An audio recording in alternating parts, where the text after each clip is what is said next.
শীতে যে নলেন গুড়টা পিঠা পায়েসে খাচ্ছেন সেটা কি আসলে খেজুরের রস দিয়ে বানানো? বেশিরভাগ মানুষ ভাববেন অবশ্যই, কিন্তু নিরাপদ খাদ্য কর্তৃপক্ষ 2022 সালে দেশের নানা জেলা থেকে 47টি গুড়ের নমুনা পরীক্ষা করে তার 20টিতেই প্রায় অর্ধেক পেয়েছে হাইড্রোস, যে রাসায়নিক দিয়ে কারখানার কাপড় সাদা করা হয়। কিন্তু হাইড্রোস একটাই সমস্যা না, আজকে 3টা বিষয় নিয়ে বলবো যেগুলো আপনার শীতের পিঠার সাথে জড়িয়ে আছে।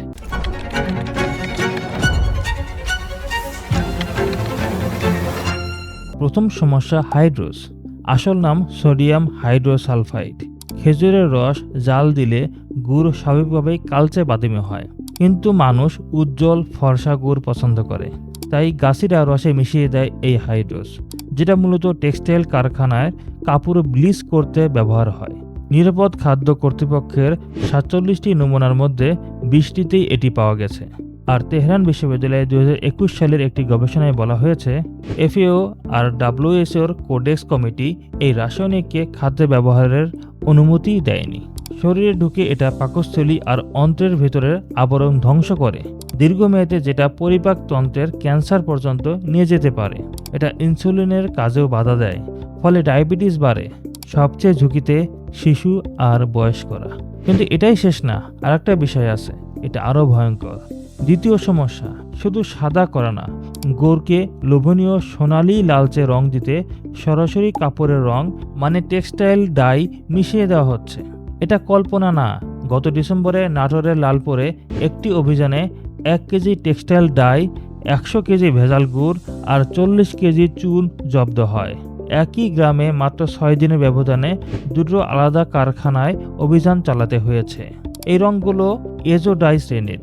নেচার এর একটা গবেষণা বলছে এগুলো ক্যান্সারের ঝুঁকি বাড়ায়, বিশেষ করে মূত্রথলির ক্যান্সারের সাথে এর সরাসরি সম্পর্ক পাওয়া গেছে, আর হরমোনের ভারসাম্য নষ্ট করে। আরও একটা আছে যেটা বেশিরভাগ মানুষই জানে না। তৃতীয় সমস্যা, অনেক ক্ষেত্রে গুড়ের আসল রসই থাকে না।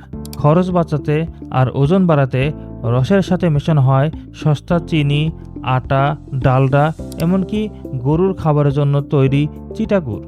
হিসাবটা সহজ, চিনির দাম কেজিতে 85 থেকে 90 টাকা, কিন্তু সেই চিনি গুড় বানিয়ে অনলাইনে খাঁটি নলেন গুড় বলে বিক্রি হচ্ছে 400 থেকে 600 টাকায়। গত শীতে কুষ্টিয়ায় একটি কারখানা থেকেই 568টি টিন ভেজাল গুড় জব্দ হয়েছে। গরুর খাবারের চিটা গুড় মানুষের জন্য তৈরিই না। ডালডায় থাকে ট্রান্সফ্যাট, যা হার্টের জন্য ক্ষতিকর, আর অতিরিক্ত চিনি তো রক্তে শর্করাই বাড়িয়েই দেয়। তাহলে কি করবেন? পুরো সমাধান এক ভিডিওতে দেওয়া সম্ভব না, কিন্তু দুটো কাজ এখনই করতে পারেন। একটা সহজ পানি পরীক্ষা।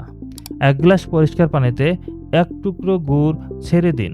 খাঁটি গুড় ধীরে ধীরে গলে পানি হালকা বাদামি করবে, কিন্তু ভেজাল গুড় হলে গ্লাসের নিচে সাদা তলানি জমবে আর উপরে সাদা স্তর ভাসবে। এই নিয়মটা ভারতের খাদ্য নিরাপত্তা সংস্থা FSSAI নির্দেশ করেছে। 2. রং দেখে কিনুন। খাঁটি খেজুর গুড়ের রং গাঢ় কালচে বাদামি, হাতে চটচটে হালকা মাটির ঘ্রাণ। অস্বাভাবিক উজ্জ্বল সাদা, হলদেটে বা চকচকে গুড়, সেটা নিয়ে সন্দেহ করুন। একটা গুড় 3টা বিষ। কিন্তু সমস্যাটা শুধু গুড়ের না, আমাদের পুরো খাদ্য ব্যবস্থায়। উৎপাদন থেকে আপনার প্লেট পর্যন্ত এমন শত শত সমস্যা লুকিয়ে আছে। একটা একটা করে সামনে আনবো, কারণ জানাটাই প্রথম পদক্ষেপ। আজকে নিরাপদ খাবার তো বুঝলেন, কিন্তু খাবারটা যে গরম গরম প্লাস্টিকের প্যাকেটে নিয়ে আসেন, সেটা কি নিরাপদ? প্লাস্টিকে গরম খাবার রাখলে শরীরে কি ঢুকছে জানেন? পরের ভিডিওতে বলবো। ভালো থাকুন, সুস্থ থাকুন, নিরাপদ খাদ্যাভ্যাস গড়ে তুলুন।